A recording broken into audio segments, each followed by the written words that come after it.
L'un des défis, de créer une réunion, d'esprit, quand il s'agit de transactions immobilières, etc., est chaque partie, souvent, a une perception différente de la valeur de toute propriété particulière.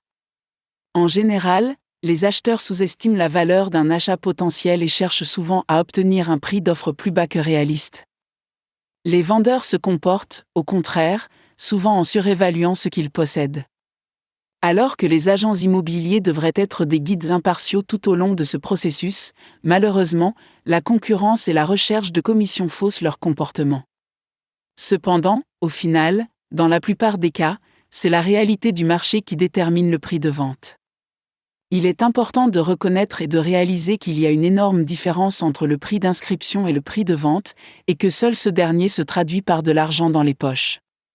En gardant cela à l'esprit, cet article tentera, brièvement, de considérer, d'examiner, de passer en revue et de discuter de chacun de ces éléments et de la nécessité de créer un ajustement d'attitude pour obtenir un accord et une transaction souhaitable. 1. L'acheteur, dans de nombreux cas, les acheteurs pensent qu'ils doivent proposer un prix inférieur au prix d'offre pour un bien et/ou une maison. C'est peut-être parce que, traditionnellement, certains agents ont abordé ce problème en fixant le prix d'une maison à un niveau artificiellement élevé au départ. Cependant, au lieu d'agir ainsi, un acheteur devrait chercher un agent d'achat qualifié, qui fera une analyse du marché concurrentiel, pour indiquer une fourchette de prix pour la propriété en question. 2. Le vendeur, puisque les vendeurs ont généralement une estimation artificiellement élevée de la valeur de leur maison, basée sur l'observation des prix d'inscription, sans vérifier les prix de vente, et qu'ils deviennent trop émotifs et ou attachés à leur maison, ils se pensent souvent que le prix de leur maison devrait être plus élevé que nécessaire.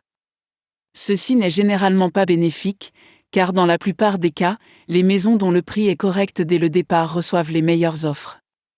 3. L'agent, tous les agents immobiliers ne sont pas créés égaux. Puisque, pour la plupart des gens, la valeur de leur maison représente leur seul, plus grand, actif financier, ne serait-il pas logique d'interviewer soigneusement et d'examiner soigneusement, discuter, considérer quel agent pourrait être le meilleur pour eux et leurs circonstances. Que ce soit pour acheter ou vendre, il est important d'engager la bonne personne.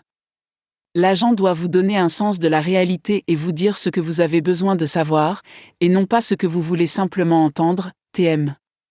4. Le marché sera la réalité.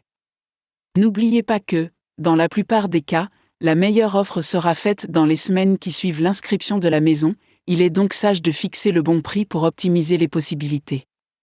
Qu'il s'agisse d'acheter ou de vendre, n'est-il pas logique de faire preuve de bon sens et d'agir en conséquence ?